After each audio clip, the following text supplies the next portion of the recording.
करण्यासाठी सुखकर्ता शब्द निराळा आहे आणि दुःखहर्ता शब्द निराळा आहे. गणपतीकडे असणाऱ्या सुखाशिवाय जेवढे सुख आहेत त्या सुखामध्ये दुःख लपलेलं आहे आणि गणपतीकडे दुःख विरहित सुख आहे. आता तुम्हाला थोडं समजलं असेल, थोडं अजून समजलं असेल. रामायणातली कथा सांग. कथेचा प्रसंग असा आहे की प्रभू रामचंद्रांनी सेतू बंधन केलं. रामेश्वरला आपण जाऊन आलो. त्या रामेश्वरला जिथून सेतू बांधला त्या सेतू बंध रामेश्वराला पहिला दगड समुद्रात टाकत असताना वाल्मिकी सांगतात रामांनी काय केलं? गणनाथम प्रपूजयेत. पहिली पूजा कोणाची केली? गणपतीची. आपण रामेश्वरच्या मंदिरात गेलो की हत्ती असायचा उभा बघा, आणि हत्तीपासून पुढे गेलो की रामाने पहिला दगड टाकताना ज्या गणपतीची पूजा केली तो वरदराज गणेश आहे. कुठला गणेश आहे? कोणी पूजा केली? रामांनी. लक्षात ठेवा, कोणी पूजा केली? त्या गणपतीचं नाव काय? कधी पूजा केली? पहिला दगड टाकण्याच्या आधी. आणि प्रभू रामचंद्रांनी गणपतीची पूजा करून दगड टाकायला सुरुवात केली. सेतू बांधला गेला.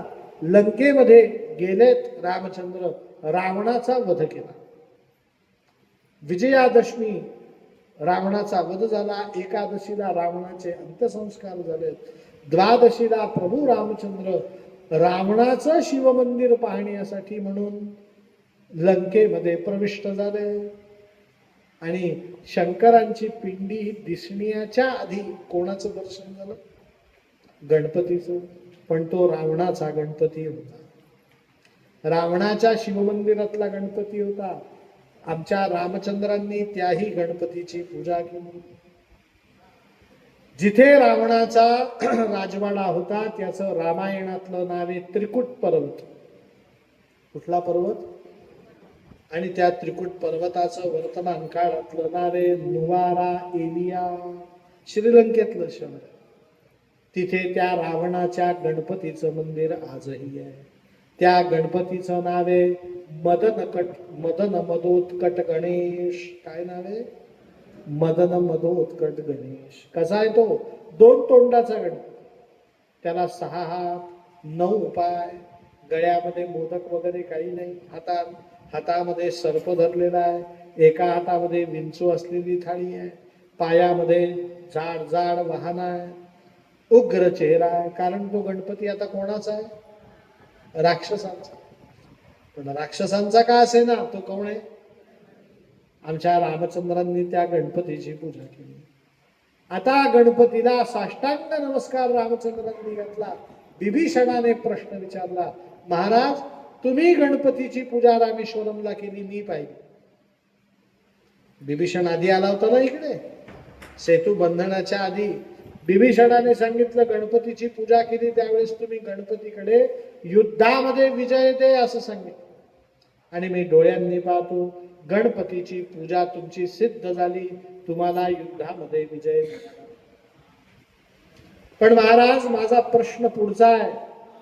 माझा बंधू रावण हा तुमच्यापेक्षा जास्त कर्मनिष्ठ होता. ज्या दिवशी युद्धात मारला गेला त्या दिवशी त्याने शंकराची पूजा केलीच असणार. कारण शंकरांची पूजा झाल्याशिवाय रावण वस्त्र सुद्धा परिधान करत नव्हता. सोवळ्यात पूजा करायची. आणि ज्या अर्थी शंकराची पूजा केली त्या अर्थी त्याने गणपतीची पूजा केलीच असणार. माझा प्रश्न आहे, गणपतीला विघ्नहर्ता म्हणतात, गणपतीला सुखकर्ता म्हणतात, दुःखहर्ता म्हणतात. त्या गणपतीने तुम्हाला युद्धामध्ये विजय दिला.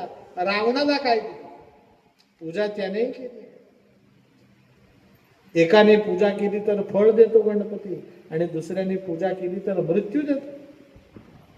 गणपतीचं शुभत्व कुठे आहे? गणपतीचं मांगल्यत्व कुठे आहे? रामचंद्रांनी मोठं सुंदर उत्तर दिलं. ते उत्तर जर तुम्हाला समजलं तर गणपती लक्षात येईल. गणपती म्हणजे काय? प्रभू रामचंद्रांनी सांगितलं, विभीषणा फार छान प्रश्न विचारला. या गणपतींनी युद्धामध्ये मला विजय दिला. अभिप्सेतार्थ सिद्ध्यर्थम पूजितो यस्सुरासुरैः सर्वविघ्नहरस्तस्मै गणाधिपतये नमः. पण रावणाला काय दिलं हा तुझा प्रश्न आहे ना. ऐक, मला युद्धामध्ये विजय दिला याच्यापेक्षाही श्रेष्ठ फळ या गणपतीने रावणाला दिलेलं आहे. म्हणे ते काय? म्हणे ते फळ असं आहे की या जगतातलं सगळ्यात शुभ फळ, सगळ्यात मंगल फळ, सगळ्यात पवित्र फळ. म्हणे महाराज कुठलं फळ ते तर सांगा. म्हणे ऐक विभीषणा, यच्च यावत मनुष्य प्राण्यांमध्ये जीवजंतूंमध्ये सूक्ष्मातिसूक्ष्म जीवांच्या मनुष्याच्या या भूतलावर जन्म घेतलेल्या कुठल्याही प्राण्याच्या अंतकाळी मृत्यू समयी यम येतो. काय येतो? आणि यम येणं म्हणजे अशुभ, बरोबर आहे की नाही? यम घराकडे येऊ लागला तर आपण दरवाजा उघडा ठेवू का बंद करू? लावा लावा लावा, खालच्या मजल्यापर्यंत आला, आपला दरवाजा लावून घ्या. यमदेव येण्यासारखी अशुभता नाही. प्रभू रामचंद्र सांगतात कोणाचाही मृत्यू होणार असेल तर यमच येतात. अपवाद फक्त रावणाचा आहे की त्याच्या मृत्यू समयी यम नाही, राम आले होते. कोण आले होते? या जगतात मृत्यू समयी राम येणं याच्यासारखं शुभ फळ काय आहे? याच्यासारखं मंगल फळ काय आहे? याच्यासारखं पवित्र फळ काय आहे? याच्यासारखं शुभ फळ काय आहे? आणि हे देण्याचं सामर्थ्य कोणात आहे? गणपतीमध्ये. मी तुम्हाला प्रश्न विचारतो का हो, मृत्यू हा येणारच आहे तुम्हाला, मला सुद्धा. तुम्हाला चॉईस विचारतो, मृत्यू समयी यम पाहिजे का राम पाहिजे? कोण पाहिजे? आणि राम देण्याचं सामर्थ्य कोणात आहे? गणपती. दुसरं उदाहरण घ्या.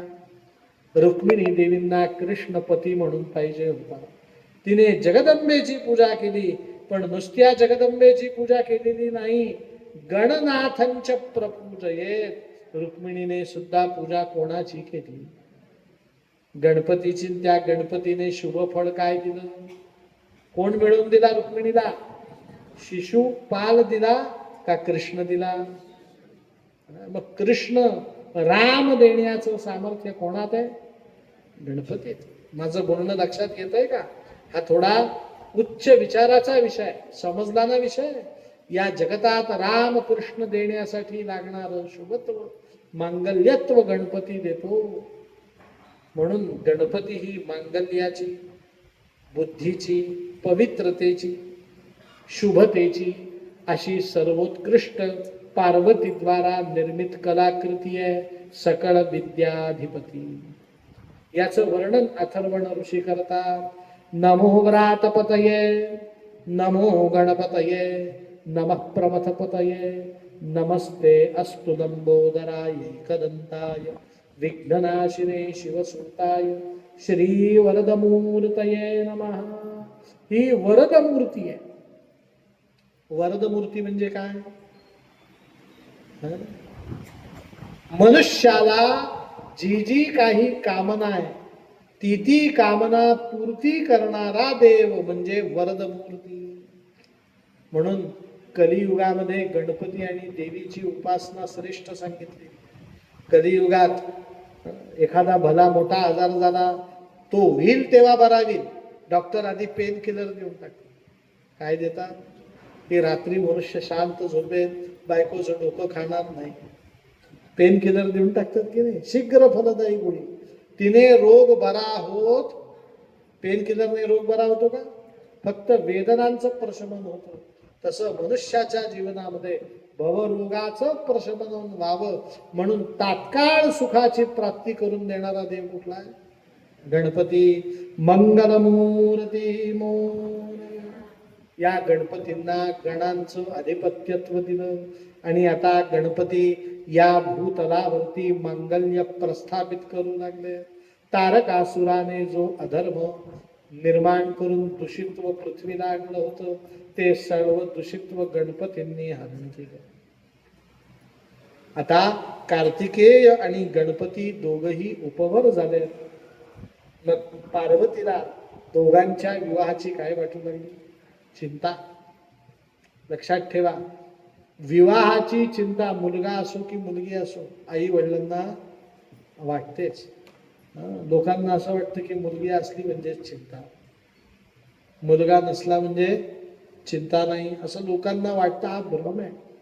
एक वेळ मुलीचं लग्न सोपं आहे, तिला फक्त देऊन टाकायचं. पण इथे नवीन सुनबाई घरात आणायची आणि ती आपल्या कलेप्रमाणे राहणार नाही, तिच्या कलेप्रमाणे आपल्याला. म्हणून मराठीत सुंदर म्हणे, 4 दिवस आपले सुनबाई येईपर्यंत दिवस सासू म्हणजे आपले असतात. आणि एकदा का सुनबाई आल्या की 4 दिवस कोणाची सुरू होतात? सुनबाईचे. हा संसाराचा नियम आहे, मी विनोद सांगत नाही. आपण कितीही नवऱ्याला मिळालेल्या बोनसमधनं कुकर घेतला असेल, त्या काळात प्राणपणाने जपला असेल, सुनबाई येता क्षणी त्या म्हणतात सासूबाई आउटडेटेड आहे. हा कुकर कसा झाला? आणि ती कुठली स्कीम आली? एक्सचेंज. खालच्याच दुकानात लागलेली आहे. तुमचा कुकर देऊ आणि आमच्या पद्धतीचा नवीन कुकर आणू. आणि सुनबाईंचा ऐकावा लागतो, तो कुकर द्यावा लागतो बोनस मधनं घेतलेला. पण काळ सापेक्ष असतो. 25 वर्षांनी त्यांना सुनबाई येतात. आपला कुकर विकून जो कुकर आणलाय तो कुकर त्या सुनबाई काय करतात? आउटडेटेड असतात. लक्षात ठेवा, या संसाराचं वैशिष्ट्य आहे. या संसारात नित्यत्व नाही. तुम्हाला सांगतो, सासूबाईच्या काळातले पितळाचे भांडे निरुपयोगी आहेत म्हणून लोकांनी मोडीत विकले. आता हजारो रुपयांनी काय करतात? विकत घेतात. असो, पण आपला तो विषय आत्ताचा. विवाहाची चिंता ही वाटतेच. कारण का? कन्या वर येते रूपम. मुलगी काय बघते? मुलाचं रूप बघते. मुलगा दिसायला कसा आहे? कन्या वर येते रूपम. मुलीचे वडील काय बघतात? पिता वर येते श्रुतम. मुलगा किती चांगल्या घराण्यातला, मुलीने बघितलं रूप, वडिलांनी बघितलं गुण. माता वर येते धनम. मुलीची आई काय म्हणते? माझी बबी सुखात पाहिजे. ती घरात बसून राहील गाऊन घालून. आणि first shift, second shift, night shift कोणी करायची? नवऱ्याने करायची. माता वर येते धनम. आणि तुम्ही आम्ही सगळे लग्नाची पत्रिका मिळाली की आपण मुलगा दिसायला कसा आहे विचारत नाही, मुलगा कोणत्या घराण्यातला विचारत नाही, धन किती मिळवतो ते विचारत नाही. मिष्टान्नम इतरे जन. केटरर्स कोण आहे? जिलेबी बनवणारे की नाही? रसमलाई आहे की नाही?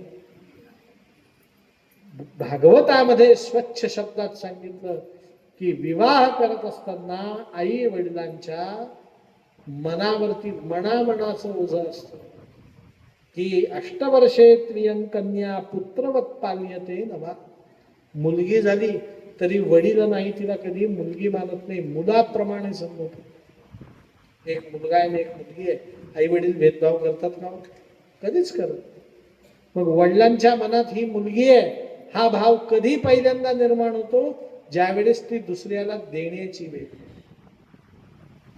आणि मुलगा आपल्या घरात असेल तर दुसऱ्याची सुनबाई घरात करून आणताना अनेक गोष्टींचा विचार करावा लागतो. कुळ कसं आहे, संस्कार कसे, गुण कसे, या घराण्याचा पूर्व इतिहास काय आहे, आणि आपल्या मुलाचं शिक्षण, आपल्या मुलाचं वागणं बोलणं चालणं याला अनुरूप ती कन्या हे सगळं काय करावं लागतं? बघावं लागतं. विवाहाच्या संदर्भात एका ठिकाणी असं म्हटलेलं आहे की विवाह करणं म्हणजे काय? संसारातली सर्वोत्कृष्ट सत्व परीक्षा. आपला विवाह नाही, आपल्या मुलांचा मुलींचा विवाह करणं ही जीवनातली सगळ्यात अवघड परीक्षा असते. योग्य ठिकाणी योग्य वस्तू मिळाल्या तर मनुष्य सुटला.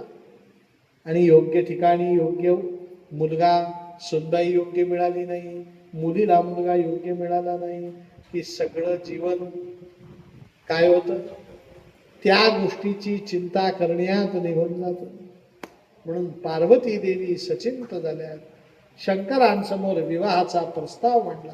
शंकरांनी सांगितलंय बरोबर, आपण दोनही मुलांचे विवाह करू, पण विवाह करण्यापूर्वी आपले मुलं ज्ञान संपन्न कर्तृत्व संपन्न किती झाल्यात याचा आपण काय केला पाहिजे, अभ्यास केला पाहिजे, मागोवा घेतला पाहिजे. म्हणून आमच्या शंकरांनी दोनही मुलांना बोलवलं आणि सांगितलं, तुमच्या विवाहाचा प्रस्ताव पार्वती देवींनी मांडलेला, तुमचा विवाह करण्याची इच्छा आहे, पण विवाहापूर्वी तुम्ही बहुश्रुतम किती ज्ञान ग्रहण केलं हे आम्ही बघितलं पाहिजे. तुम्हाला संसार सागरात ढकलायचं आहे तर तुम्ही स्वतःच्या पायावरती काय पाहिजे, उभे पाहिजे. म्हणून तुम्हाला आम्ही पहिली आज्ञा करतो, पृथ्वीला प्रदक्षिणा मारून या. काय करून या म्हणे, पृथ्वीला प्रदक्षिणा मारण्याने काय होईल म्हणे, पृथ्वीवरती जाऊन तुम्ही वेगवेगळ्या तीर्थांचं, वेगवेगळ्या भूमीचं, वेगवेगळ्या लोकांचं, वेगवेगळ्या परिस्थितीचं अवलोकन केलं तर तुम्ही त्या त्या परिस्थितीनुसार बहुश्रुत व्हा. काय व्हा, बहुश्रुत. बहुश्रुत या शब्दाचा अर्थ आहे की लोकांमध्ये मिसळून प्राप्त झालेलं ज्ञान, याला म्हणतात लोकज्ञान. पंडित मैत्री सभेत संचार, केल्याने देशाटन विद्वत्तेचे स्तंभचार. पंडितांमध्ये बसायचं, मनसोक्त एकटं फिरायचं, विविध प्रकारचे देश बघायचे आणि ग्रंथाचं अवलोकन करायचं. हे आयुष्य जगण्याचे 4 स्तंभ आहेत. नेहमी कोणामध्ये बसावं, कोणामध्ये उठावं, पंडित मैत्री. कोणामध्ये बसावं, पंडितांमध्ये. संचार कुठे करावा म्हणे, सभेत संचार.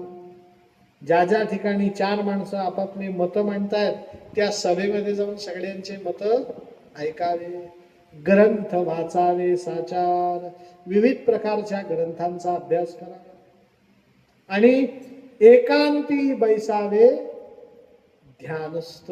एकांतात ध्यानस्थ बसावे. हे उत्तम पुरुषार्थाचे 4 स्तंभ आहेत.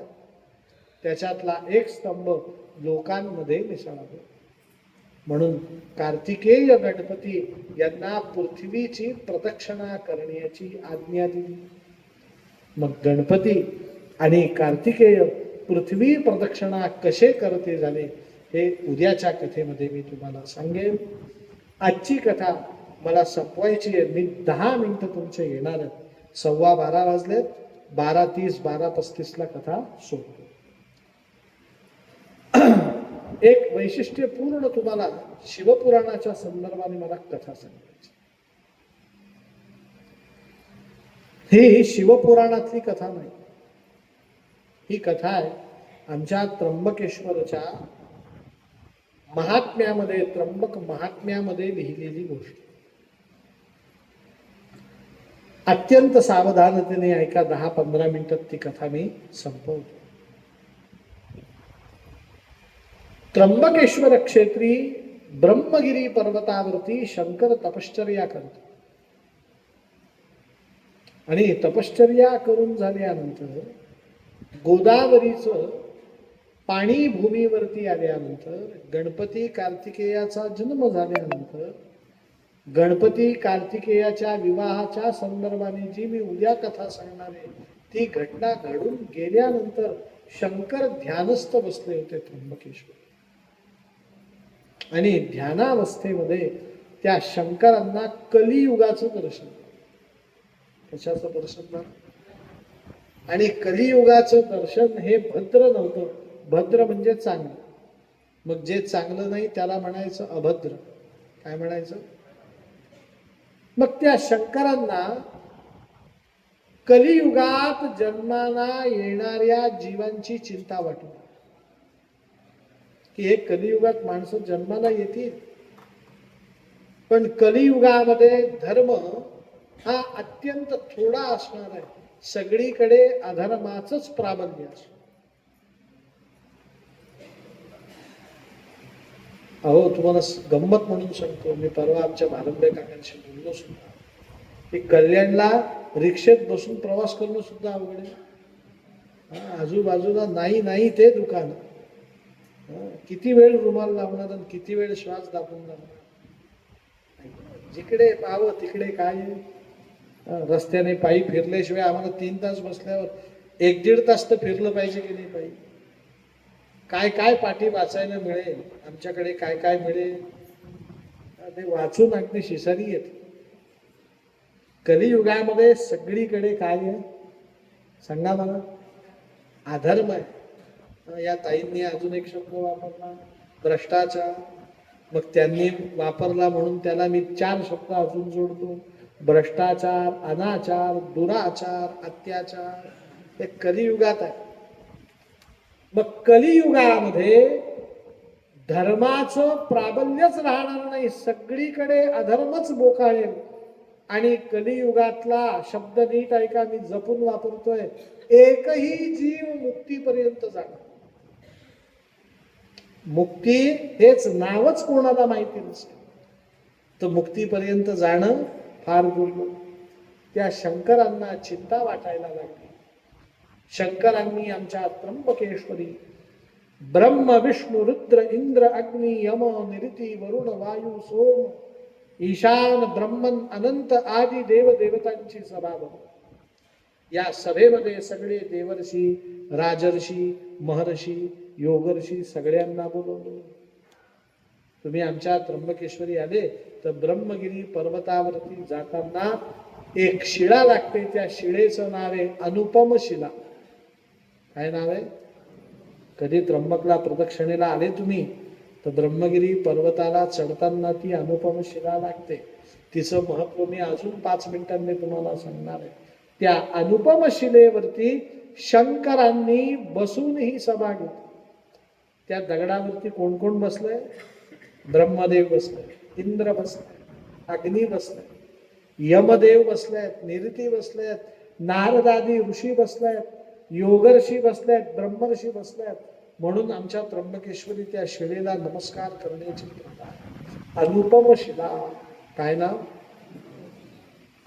आणि त्या सभेमध्ये सगळ्यांनी निर्णय घेतला की धर्माची स्थापना करण्यासाठी ब्रह्म, विष्णू आणि शिव म्हणजे शंकर या तिघांनी आपल्या शक्ती समवेत कलियुगात प्रगट व्हावं. स्वतः ब्रह्मदेव भूतलावर आले पाहिजे, स्वतः विष्णू आले पाहिजे, स्वतः शिव आले पाहिजे. आणि ब्रह्मदेवाची शक्ती तिचं नाव सावित्री, विष्णूची शक्ती तिचं नाव लक्ष्मी आणि शंकरांची शक्ती तिचं नाव पार्वती. हे 3 अधिक हे 3, परंतु हे 3 आणि चौथी या तिघां मिळून एक शक्ती, हे 4 जण भूतलावर अवतीर्ण झाले तरच कलियुगात जीवांचा उद्धार होईल.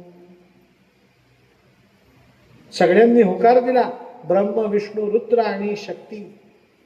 मग सगळ्या देवर्षी, राजर्षी, महर्षी, योगर्षींनी या देवांना आज्ञा केली की कलियुगामध्ये अधर्म एवढा वाढलेला असेल की तुम्हाला अधर्मावरती विजय मिळून धर्माची स्थापना करण्यासाठी महापरिश्रम करावे लागतील. किती परिश्रम करावे लागतील? तर एक वेळ अशी येईल की अधर्मापुढे ब्रह्म, विष्णू, रुद्रादी देवतांना सुद्धा हात टेकावे लागतील. म्हणून तुम्ही आत्ता आहात त्या रूपाने अवतार घेऊ नका. तुम्ही काय करा? आधी तपश्चर्या करा, तपोबली व्हा. तपोबली व्हा हे कोणाला सांगतात? शंकरांना, ब्रह्मदेवाला, विष्णूला, त्यांच्या शक्तीला तपोबलाने समन्वित व्हा, तरच कलियुगात तुमचा उद्धार होईल. सगळ्यांनी होकार दिला. आपलं चिन्मय रूप शंकरांनी कैलास पर्वतावरती ठेवलं, विष्णूंनी आपलं चिन्मय रूप वैकुंठामध्ये ठेवलं, ब्रह्मदेवांनी आपलं चिन्मय रूप हे सत्य लोकात ठेवलं आणि त्यांच्या त्यांच्या धर्मपत्नींनी त्यांचं त्यांचं चिन्मय रूप त्या त्या लोकामध्ये ठेवलं. पार्वतीने कैलासावर, लक्ष्मीने वैकुंठात आणि सावित्रीने सत्यलोकात. आणि सगळे जण चिन्मय रूप तिथे ठेवून दुसरं रूप धारण करून आमच्या त्र्यंबकेश्वरी महानसा देवीच्या सान्निध्यात आले. कुठे आले? म्हाळसा देवी. आणि तिथे एक दिव्य गुहा बघितली आणि चौघांनी तिथे तपश्चर्या केली. कुठल्या मंत्राचा जप केला? ओम प्रणवार्थ जपम. चौघही जण प्रणवाचा जन्म घेतायत, जप करतायत. आणि तो जप करून करून 1,00,000 वर्ष झाले. किती वर्ष? कुठे? आमच्या त्र्यंबकेश्वरी. आणि त्या जपाचा परिणाम ज्या वेळेस द्वापर युग सुरू झालं, कलियुगामध्ये धर्म हा अधर्माच्या खाली दबला गेला. त्यावेळेस हे चारही जण समाधीतनं बाहेर होऊन गर्भस्थ झाले आणि शंकरांनी रूप घेतलंय. संत श्रेष्ठ श्री निवृत्तीनाथ महाराज. ज्ञानेश्वर झालेत विष्णू, ब्रह्मदेव झालेत सोपान महाराज, आणि आदिशक्ती तिच्यामध्ये पार्वती सुद्धा आहे, लक्ष्मी सुद्धा आहे आणि सावित्री सुद्धा आहे, जी सदैव जन्मतः उन्मुक्त आहे, जिला कोणीही बद्ध करू शकत नाही. अशी चौथी जन्माला आली मुक्ताबाई. ज्ञानेशो भगवान विष्णु निवृत्तिस्तु स्वयं हरः सोपानो भगवान ब्रह्मा मुक्ताख्या ब्रह्मचित्कला. हे 4 जण आले आणि या 4 जणांपैकी बघा धर्म कसा स्थापन होतो. या धर्माचं दिव्य गुह्य ज्ञान घेऊन गहिनीनाथ महाराज परमोच्च समाधी अवस्थेत एका गुहेमध्ये बसलेले होते. मी कथा नाही सांगत, कथा माहिती आहे. त्या गुहेमध्ये निवृत्तीनाथ महाराजांना जाण्यासाठी भाग पाडले.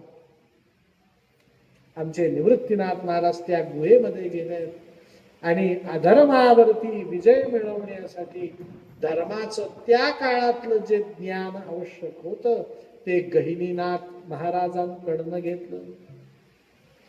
आणि सगळं ज्ञान निवृत्तीनाथ महाराजांनी आपल्या जवळ ठेवलं आणि ते ज्ञान ज्ञानेश्वर, सोपान, मुक्ताबाई यांना वाटलं. हरिपाठात ज्ञानेश्वर महाराज स्वच्छ सांगतात, दिधले संपूर्ण माझे हाती. ज्ञान मिळालं कोणाला होतं? निवृत्तीनाथ. आणि दिलं कोणाला? ज्ञानेश्वराला. ज्ञानेश्वर महाराजांनी ते ज्ञान घेतलं, नेवाशाजवळ गेले आणि ज्ञानदेवे रचिला पाया, उभारिले देवालया. तुका झालासे कडस, भजन करा सावकाश. ही सगळी कथा तुम्हाला सांगण्याचं कारण असं आहे की शंकर स्वरूपी निवृत्तीनाथांनी ते ज्ञान जर स्वीकारलं नसतं तर तुम्ही आम्ही सगळे जण आता अधर्म मार्गाचे पथिक असतो. कशाचे पथिक असतो? तुम्ही आम्ही आता कुठल्या मार्गावरती चालत असतो?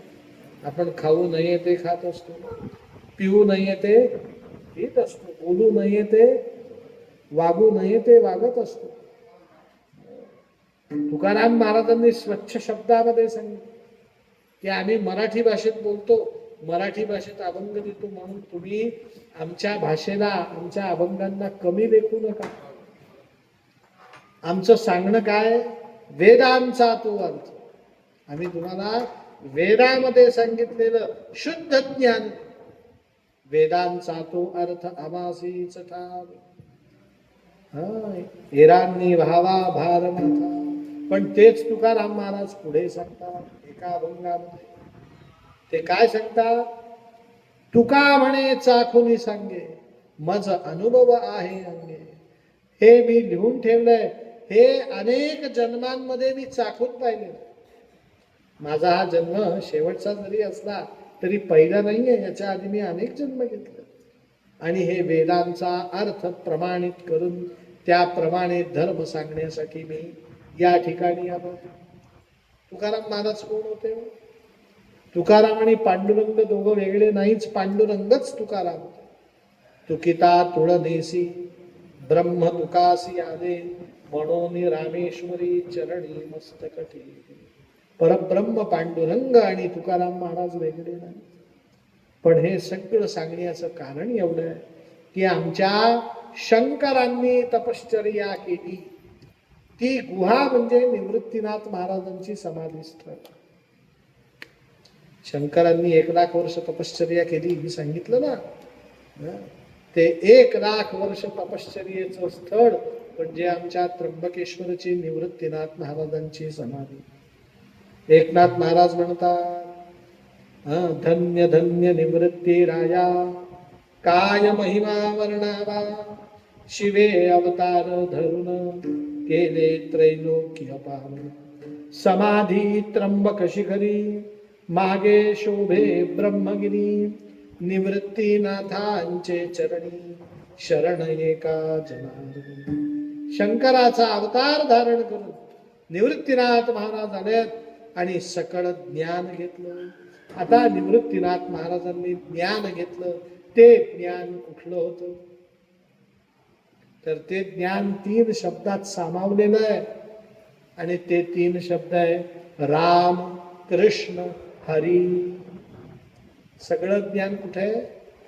राम, कृष्ण, हरी. का हा मंत्र कुठून आला? म्हणे हा मंत्र शंकरांनी काय केला होता? मला एका भागवताच्या कथेमध्ये 20,00,000 रुपये मिळाले. तुमच्या आशीर्वादाने असा दिवस येऊ द्या. आला नाही. ते 20,00,000 रुपयाची एवढी गड्डी झाली कैलास महाराज, श्रीशैल्य म्हणून येणार कशी? म्हणून मी बँकेमध्ये गेलो श्रीशैल्यमच्या, आणि 20,00,000 रुपये काय करून टाकले? ट्रान्सफर त्र्यंबकच्या शाखेत. आणि ते ट्रान्सफर झाली. याची मी हातात फक्त काय घेतली? पावती घेतली. आणि 20,00,000 रुपये पिशवीत मावत नव्हते. ते 20,00,000 रुपये आता खिशात मावले. सारभूत झालं. माझे पैसे काय झाले? 20,00,000 रुपये. मी 20 रुपयाची नोट दिली कोणाला तरी मला दुःख होतं, पण इथे 20,00,000 रुपये मी देऊन टाकले तरी मला दुःख होत नाही. कारण का? माझ्याकडे 20,00,000 रुपयाची काय? ते धन माझं आहे, सुरक्षित आहे. आज नाही उद्या मला त्र्यंबकला गेल्यावर ते मिळणार आहे याची खात्री आहे. मग लक्षात ठेवा, 4 वेद, 6 शास्त्र, 18 पुराण, हे सगळं ज्ञान 20,00,000 रुपयासारखं शंकरांनी 3 शब्दांची चिठ्ठी बनवली. राम, कृष्ण, हरी. महामंत्र कोणाचा आहे? म्हणे आदिनाथ गुरु, सकळ सिद्धांचा, मच्छिंद्र तयाचा मुख्य शिष्य. मच्छिंद्राने बोध गोरक्षासी केला, गोरक्ष ओळला गहिनी प्रती. गहिनी प्रसादे निवृत्ती दातार, ज्ञानदेवा सार चोजविले. ज्ञानदेवांपर्यंत येताना आदिनाथ, मच्छिंद्र, गोरक्ष, गहिनी आणि निवृत्ती हे सगळे नाथ संप्रदायी होते. आणि या नाथ संप्रदायातल्या लोकांचे कान फाडले जातात. माहिती आहे तुम्हाला? कानात रिंगा घालतात ते साधू, कानफडी आखाडी. आणि त्यांना ते कान फाडण्याची दीक्षा जिथे दिली जाते त्या ठिकाणाचं नाव त्र्यंबकेश्वर मधली ती अनुपम शिला, जिचं वर्णन मी 5 मिनिटांनी सांगेन असं सांगितलं ना. आमच्या निवृत्तीनाथ महाराजांनी दीक्षा घेतली कुठे? अनुपम शिलेवर. गोरक्षनाथांनी कुठे घेतली? अनुपम शिलेवरती. गहिनीनाथांनी दीक्षा घेतली कुठे? अनुपम शिलेवर. आणि आमच्या ज्ञानेश्वर महाराजांनी सुद्धा ती दीक्षा कुठे घेतली? अनुपम शिलेवर. आपण सगळेजण वारकरी का व्हायचं? तर वारकरी का व्हायचं याचं तुम्हाला उत्तर सांग. तुम्हाला सगळ्यांना मुलगा असेल, आता मुलगा असेल हे उदाहरण देत नाही, तुम्हाला आता नातू असेल तर तुम्ही नातवाला कुठल्या शाळेत घालता? तो ज्या गावात आपण राहतो त्या गावात जे सगळ्यात चांगलं शिकवणार स्कूल म्हणा किंवा शिकवणारी शाळा म्हणा, जिथले गुरुजी विद्वान आहेत, जिथले गुरुजी ज्ञानी आहेत आणि जिथले विद्यार्थी हे गुणप्रविष्ट झाले, त्याच शाळेत आपल्याला मुलाला टाकण्याची काय होते? इच्छा होते, प्रेरित होते. मग आपलं ऍडमिशन नातवाचं तिथे व्हावं, बाजूला एक शाळा असते तिथे 10,000 रुपये फी आहे वर्षाला आणि या शाळेत 1,00,000 रुपये फी आहे, तर आपण म्हणतो, मुलगा म्हणतो बाबा 1,00,000 रुपये नाही, आपण म्हणतो मी देतो, पण नातवाला कुठे टाक? त्याच शाळेत. आणि त्याला म्हणायचं ऍडमिशन, आणि रोज त्या मुलाला सुनबाईला धारेवर धरायचं, झाली की नाही ऍडमिशन, झाली की नाही ऍडमिशन, झाली की नाही ऍडमिशन. हीच जरब, हीच दटावणी स्वतःच्या मनाला करा, झाली का नाही ऍडमिशन. आपण इकडे तिकडे ऍडमिट व्हायचं नाही. ऍडमिट शब्दावरून ऍडमिशन शब्द तयार झाला ना. आपण ऍडमिट व्हायचं, ऍडमिशन घ्यायची वारकरी संप्रदायात. कुठे घ्यायची? प्रत्येकाने गळ्यात तुळशीची माळ घालायची, एकादशी व्रत करायचं आणि पांडुरंगाला विसरायचं. या 3 गोष्टी केल्या की तुम्ही काय झाले? वारकरी. गळ्यात तुळशीची माळ घालणे 10 रुपयाचं काम. एकादशी व्रत करणं म्हणजे काय? भाताऐवजी भगर, वरणाऐवजी आमटी खायची. अवघड आहे का काही? आणि फक्त स्मरणात कोण ठेवायचं? या 3 गोष्टी केल्याचा परिणाम काय माहितीये का? वारकरी संप्रदायाचे 3च गुण तुम्हाला मी सांगतो की अनादी काळापासून हा संप्रदाय या भूतलावरती आहे. अनादी काळ म्हणजे निवृत्तीनाथ, ज्ञानदेव, सोपानदेव, मुक्ताबाई हे आपल्याला माहिती असलेले नाव आहे. तो सत्ययुगापासून या वारकरी संप्रदायामध्ये अनेक वारकरी होऊन गेले. याच्यातला पहिला वारकरी आहे, त्या वारकऱ्याचं नाव आहे हरी हरी हरी. हा मंत्र शिवाचा. आमचे शिवशंकर स्वतः वारकरी आहे आणि शिवशंकर वारकरी ज्या संप्रदायात आहे, ज्या शाळेतले विद्यार्थी शिवशंकर आहे, त्या शाळेत आपण काय घेतली पाहिजे? वारकरी संप्रदायाचं दुसरं वैशिष्ट्य आहे, कोणी मनाला आलं आणि हा संप्रदाय निर्माण केला असं नाही.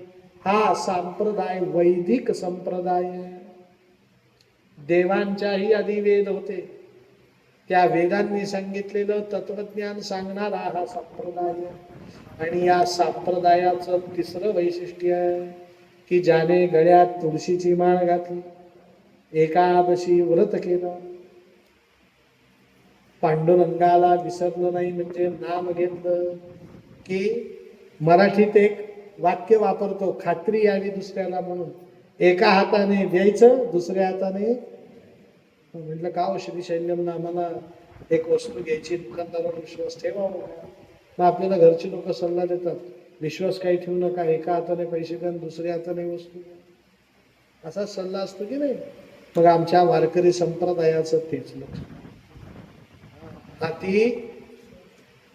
हाती मुखी नाम, हाती मोक्ष. मुखात नाव आणि हातात काय? तुम्ही भगवंतांचं नाव घ्या, कलियुगात तुमच्या हातात काय येतो? मोक्ष.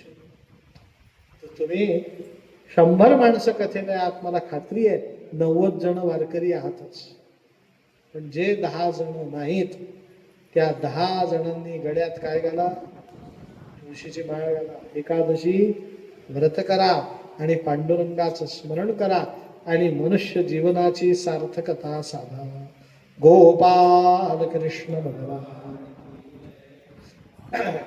शव पार्वतीच्या विवाहाच्या प्रसंगाने काल सुरू झालेली कथा उद्या गणपतीच्या विवाहाने आपण संपन्न करूया. आजच्या कथेला या ठिकाणी विश्रांती देतो. आरतीची तयारी करू. यदक्षरपद भ्रष्टम मात्राहीनं तु यद्भवेत् तत्सर्वं क्षम्यतां देव. प्रसीद परमेश्वर, प्रसीद परमेश्वर, प्रसीद परमेश्वर. हरा हरा महादेवा पार्वती वल्लभ सदाशिवा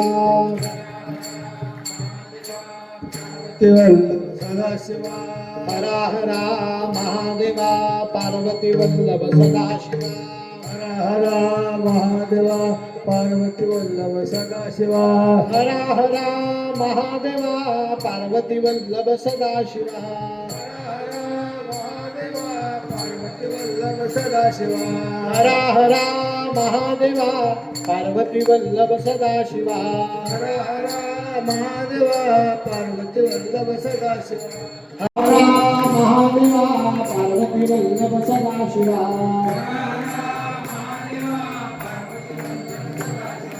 हरा हरा महादेवा पार्वती वल्लभ सदाशिवा हरा हरा महादेवा पार्वती वल्लभ सदाशिवा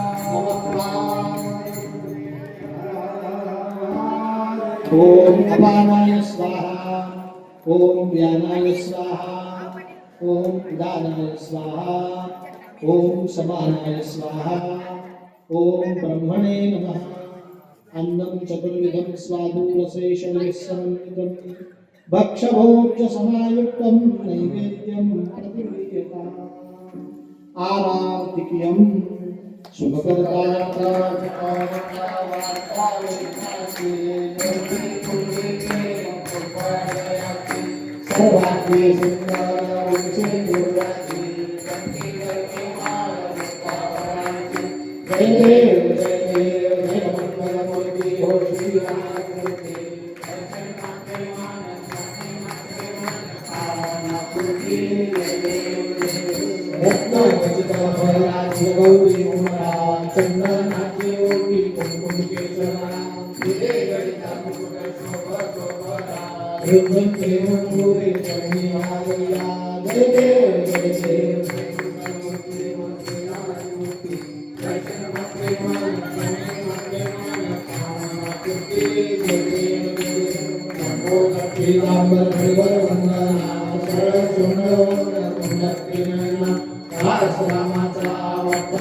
गोपाल विष्णु भगवान की जय। नमः पते हर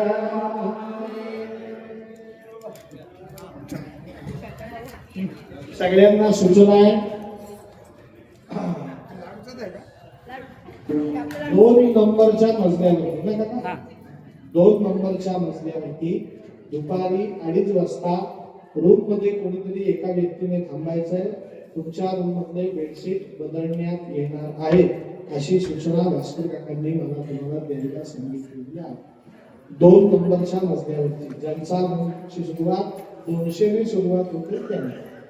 दुसरी सूचना 56 भोगाचा नैवेद्य उद्या भगवंताला या ठिकाणी आपल्याला गणेश विवाहाच्या निमित्ताने अर्पण करायचा आहे। तर ज्यांनी ते 56 भोग आणलेले त्यांनी आज संध्याकाळपर्यंत ते 56 भोग रूम नंबर 201 मध्ये पॅकिंग साठी जमा करायचे आहेत। तुम्ही काही आणणार नसेल, आणण्याची इच्छा असेल तर तुम्ही एखादा बिस्किटचा पुडा आणू शकता, एखादी पुडी बाजारात काय त्याला म्हणते मुगाच्या डाळीची, शेव चिवड्याची पुडी घेऊन येऊ शकता, एखादं चॉकलेट घेऊन येऊ शकता आणि ते 201 मध्ये जमा करू. महत्वाची सूचना, शिवरात्र जशी जशी जवळ येते तसं तसं या श्री शैव क्षेत्राची गर्दी रोज वाढती आहे. जे जे ठिकाण पाहिजे राहून गेलेले ते ते पाहून घ्या आणि सगळ्यांनी काळजीपूर्वक ठिकाणं पाहायला जा. आपल्या आपल्या शरीराची प्रत्येकाने काळजी घ्या. काही गडबड गोंधळ न करता या तीर्थक्षेत्राची यात्रा सगळ्यांनी संपन्न करा ही सगळ्यांना आयोजकांतर्फे विनंती करण्यात येत आहे. बसायदान म्हणून आणि आजच्या कथेची समाप्ती करू. आता विश्वात्मके देवे देवे वाग्यज्ञ कोशावे कोशोनी मत द्यावे बसायदाने जे साठो या सत्यमती वावो होता परस्परे पडो मैत्र जीवांते विरहाने विरहावो विश्व धर्म सुने पाहो जो देवांची तो देवाहो प्राणियारो वत्स सरळ मंडळी ईश्वर निष्ठांची मानली आहे अनवर्त भूमंडळी भेटतो यावो सदाच पतरुचे आरो चित्राची कामनी जेवावो ओढले अर्णव पुरुषांचे चंद्रवे रांजन आठंडे तापहीन एक सर्वाही सदा सज्जन स्वयं बहुना सर्व सुखी पूर्ण होणे निरोगी पतियोगाई पुंजी अखंडित आणि ग्रंथोचिते विशेष योगी दुष्टादुष्टविजय भवानी वेदमणे श्री विश्वेश्वराहो हा होईल तपसाहो एक देवरी ज्ञानदेव स्त्रियाला एक देवरी ज्ञानदेव स्त्रियाला एक देवरी ज्ञानदेव स्त्रियाला नमः पार्वती पते हर हर